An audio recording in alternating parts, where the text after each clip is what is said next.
Hello, everybody, and welcome back to the Support Now podcast, Moms Like Me. I am thrilled to have the opportunity today to interview our latest guest, Kate Sulovski, who's going to tell us all about her experience with triplets.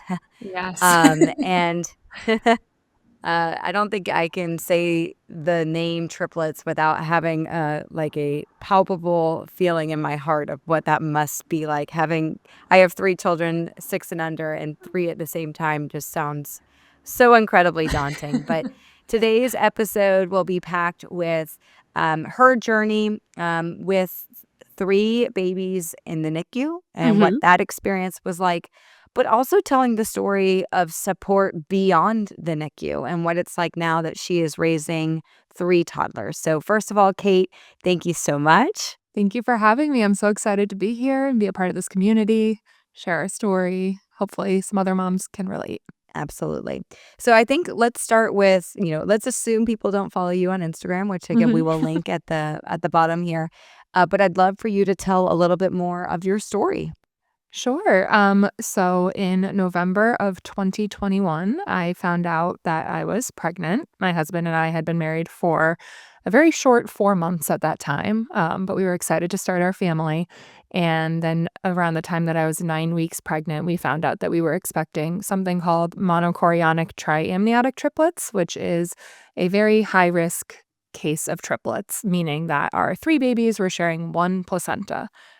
And that took our risk level and just brought it up a little bit higher, and then that's really where our journey began, after getting that news, and my pregnancy itself was pretty, uneventful as far as a high-risk pregnancy goes, which I'm grateful for, and the excitement really, started when the kids were born, and so I have to ask, were multiples in your family or was this a complete shock? So my father-in-law is a fraternal twin, and we had always joked that someone would have twins. Come to find out that that's not how genetics work, in the case of identical multiples. So this is just like a total anomaly. Someone in the universe thought that this would be funny, and And you're laughing. So that's good. yeah. That's a good sign. An uneventful pregnancy, and then talk us through how they made their appearance and everything to come from there.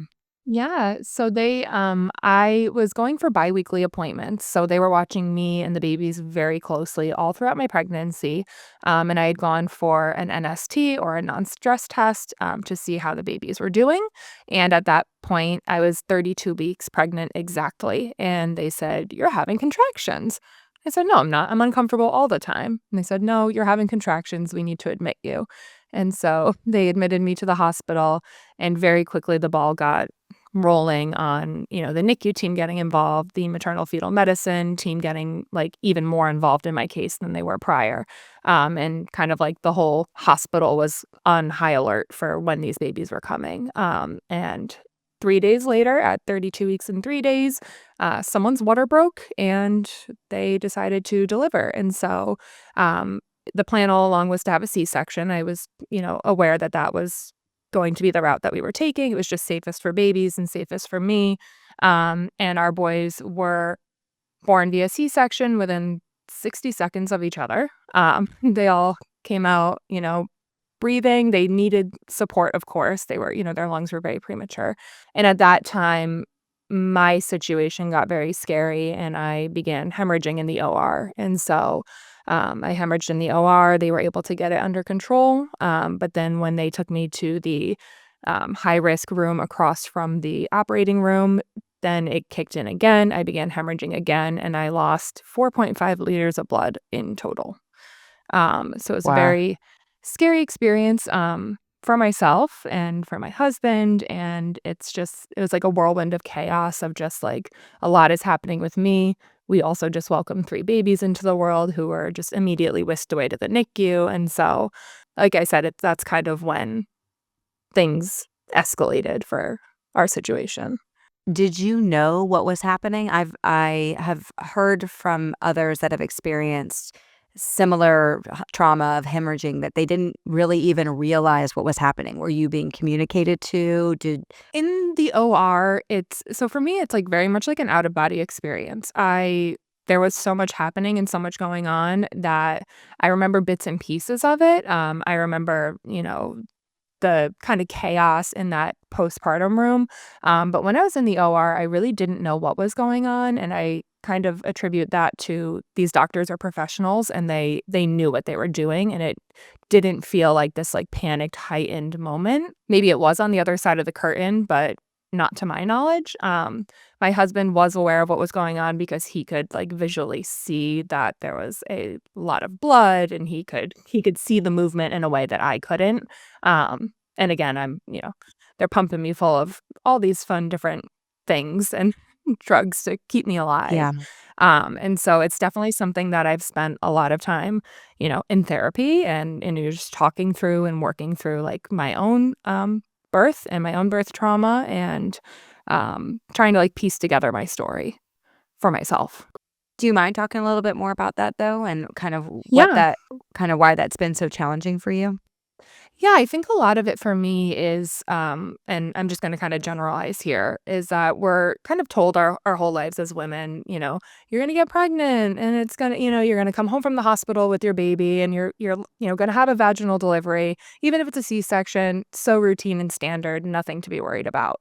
And that was just naively what I had assumed my story would be, even with triplets, like, "Oh, I'll just go Yeah. in for that C-section and I'm gonna come home with babies," which very much was not my case, and so I think a lot of what I'm working through in therapy is just, one, again, like, trying to take ownership over my story and try and, like, remember as much as I can and really, like, process some of those bigger emotions associated with it, but I think also for me, it's to kinda, like, come to terms with, like, this is what happened to me, I can't go back and change it, and, like, how can I get to a place of acceptance with it? And, like, really Yeah. just, like, own it, like, this is my story, and this is Yeah.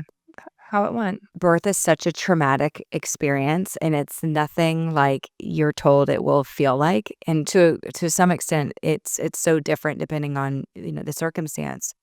And I think a lot of women struggle with their expectation of what it's gonna feel like and be like, and emotionally how they're going to respond versus the realities of it, which is that your body is going through trauma, and nothing can prepare you for what that experience is like. And so, first of all, I wanna compliment you on taking the time to process that this is still something that for you is difficult. 2.5 years later even, yeah.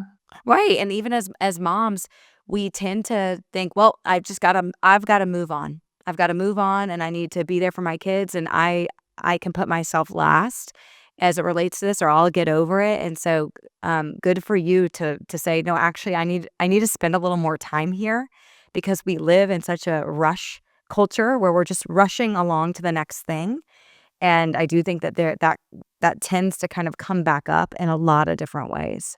Absolutely, and a big part of it for me is, like, there are I think trigger has become a slang term that's thrown around a lot, but there are, like, actual triggers, whether it's, like, memories, sights, smells, locations that bring me back to those places, and, like, that's a big part of kind of what I'm working through as well, just to be my best self for my kids, is part of it. So, if you don't mind, I'd also love it for you to share a little bit more about the boys. Like, how much did they weigh? If that's Yeah. not too triggering to discuss, No, and no, just kind thank of you. what happened from there. Yeah, so our boys were born, our baby A and baby C were roughly like 4 pounds, 5 ounces each, which pretty good size for a 32-weeker. And our baby B was 3 pounds, 5 ounces, so he was a pound smaller than his brothers. They had given me steroids 48 hours prior to their delivery. It just happened to work out that way, which is typically what they try to do. So I attribute that to their lack of, like, severe breathing needs when they were born. They, just went right on a CPAP. They didn't need to be intubated. And so that, like, first 36 hours, though, I wasn't able to see them because of the complications with myself. So it was really my husband, like, stepping into this role of first-time dad times 3 slash, like, medical NICU parent slash husband to wife stuck in a hospital bed, and, um but it was, each of the boys had their own team in the operating room, so once they were delivered, they each had, like 3 or 4 people assigned to them, stabilizing them, and then they transferred, to the formal NICU from there. Talk to me a little bit about your community when they got the news that the triplets were here and everything that happened. What was the response from your community? It was overwhelming in the best way possible, just the level of support that we had throughout my pregnancy, during, like, the day like, the immediate days following, up until now even, and, after they had stabilized me, my husband was like, "Should we tell people?" Because we hadn't even told our parents that I was delivering, because I didn't wanna alarm everyone, and I didn't want I knew people were just gonna be sitting on the edge of their seats waiting for, like, the green light of all the babies are okay, or, like, everyone's breathing, Kate's okay.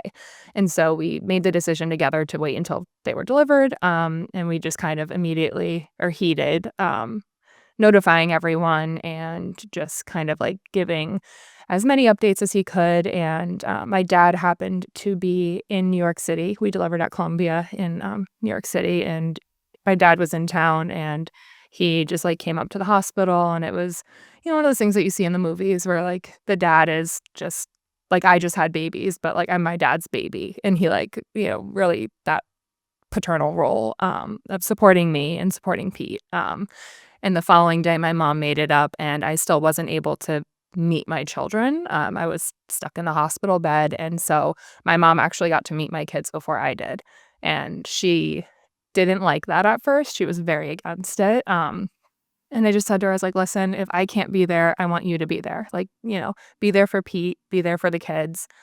We're gonna be in the NICU for a bit, like, figure it out." And so, that was, like, a special moment in a very weird and twisted way of, my mom, kind of stepped in for me when I couldn't be there.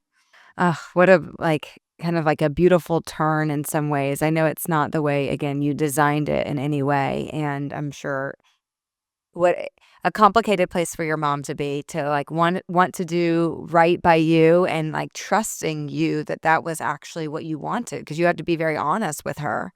Yeah, I think she was scared that it would take something away from me when, in retrospect, it really like, I felt like it gave me power in the sense of, like, if I can't be there, like, you are the next best person, like, that I want to, like, be Mhm. there for my children right now. Like, go represent me, you know? So, how long were the boys in the NICU? So, A and C, that's Peter and Luca, they were in the NICU for 20 days, and Nico, baby B, he was in the NICU for 23 days. And so Nico's story is a little bit different than his brother's. He had a bowel perforation that they found, and they caught it so quickly, and we are, like, forever grateful to the doctors and nurses of the NICU because they caught it before it became, like, a serious crisis, and so he had surgery when he was 2 days old, and they, sat us down, and they're like, "He's gonna be here for 3 to 4 months minimum. This is, I'm sorry, but we just wanna, like, manage our expectations here," which, of course, sent me into a spiral, and then to see his a miraculous recovery and just coming home 3 days after his brother's was really just, like, "Oh my gosh." Like, he's our little fighter. But those 3 days where he was still there were definitely the hardest, just being split between home with 2 children and then, the hospital an hour away with another child. That was really challenging, and that's when we really had to, like, lean into our support. Yeah, so talk to me about how did you manage all of that?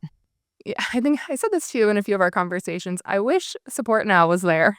Like, this is a shameless plug, but, like, I wish we had a system like that, a structure set up in place because I think that would have made things a lot simpler, and to just kinda, like, streamline what we needed, who we needed, when we needed it. But for us, it really just looked like our parents very selflessly took a lot of time off of work to be there for us. Our parents would come and watch the 2 boys during those days while my husband and I would go to the NICU to see Nico. And it was a bit of a blessing in disguise. Both of our moms were able to be visitors while the boys were in the NICU, and so they got very familiar with, their routines and feeding and diapering and, like, all the nitty-gritty parts of NICU life. And so when we had Peter and Luca home, it felt familiar to leave them in the care of our moms, and so, like, we felt comfortable to step away, and go be there for our other son. I know it's hard when, especially newly postpartum, and especially in the situation you're in, to ask for help. It often feels like we're a burden. But I'd love for you to share more about what that felt like. I am confident based off of what you've already shared that there were a lot more people kind of waiting to just step in and do the thing. And you're kind of you're the person that's like making the decision of who and how much. So do you mind talking about that burden piece? Yeah, absolutely. I mean, I think you're absolutely right. It's uncomfortable to need to rely so deeply on other people, especially when you're an adult. Like, I'm not 14, I'm not 5 anymore. So it can be uncomfortable to, like, need your mommy and like all that when you are grown.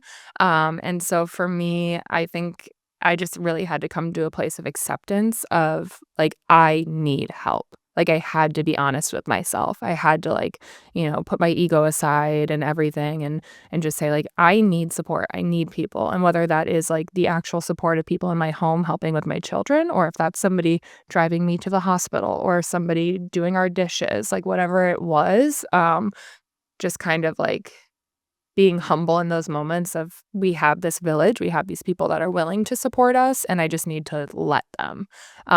And looking back on it, I know had I not accepted the help, I would have struggled a lot more than I did, if I wasn't willing to embrace the support. Why do you think, in your opinion, why do you think that is? Like, why do you think it's so hard for moms in that place to accept it? I think a lot of it has to do with, like, society. I think it has to do with social media. I think movies and, TV. I kinda like I mentioned with what I thought my pregnancy and delivery would be like. It's, we're kind of sold this, perfect, moms have it all together, moms don't need help, we've got this, which is true, like, we've got it together, we can do it, but there's no shame in asking for help, and I just think that there's this stigma that you shouldn't need help because, well, everybody has kids. Everybody does it, you know? Why do you need help and I didn't? And this, like, weird dynamic, and so I think it's worthwhile to, like, just push all that aside and be honest with yourself, and if you need help, ask for it. I think what you're describing is exactly what we see on social media, the reality versus expectation versus reality. And I think, to your point, I think that stuff affects us more than we realize.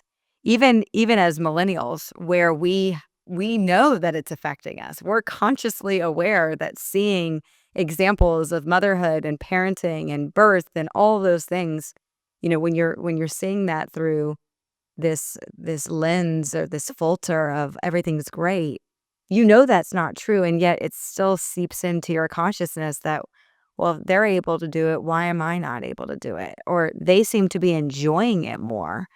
Why am I not enjoying it? And so I'm also just curious about you opening up around, like, what did it actually feel like? Do you remember the emotions of, was it joy? Was it just exhaustion? Because I would imagine as a triplet mom, it is very, very different than it's very different to bring home 3 children than it is 1 child. You're immediately overmatched. Yes, immediately, we are outnumbered, we do not have enough hands. I think for us, bringing them home from the hospital, it was kind of a mixture of, like, holy crap, we have 3 kids now. Like, you transition from so much, like, physical medical support in the NICU to now they're home and it's just like, "Here you go, take your kids, you're on your own." Um, so I think that kind of just, like, an overwhelming feeling, but also just, like, such immense joy and gratitude that we had 3 healthy babies home, and that I was healthy and I was home, and I think, like, that's kinda what got us through a lot of the hardest moments was just, like, reflecting on, like, "Okay, the 4 of us are good." Like, we're here, we're okay, and, like, we did the really, really hard things already, that's behind us, like, you know, this is just kinda small potatoes compared to that. What's your advice for NICU moms or people that might be listening that either are anticipating a NICU baby or might have a NICU baby right now? I think my best advice is to, like, 1, really take care of yourself and do what feels best to you. I just met with another triplet family yesterday in our area.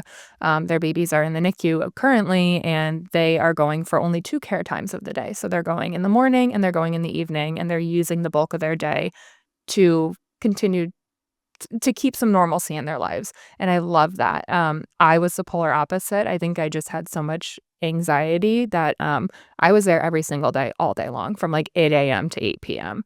I did not leave, and in retrospect, I think I didn't listen to myself. I didn't listen to, like, what my body physically needed. I didn't listen to what, like, I mentally and emotionally needed, and so I think just, like, being very cognizant of, like, how this experience is affecting you, like, when you do get home at night and you sit down, and I think also just, like, again, leaning on that support system if you have one. NICUs and hospitals also have a lot of, like, great resources.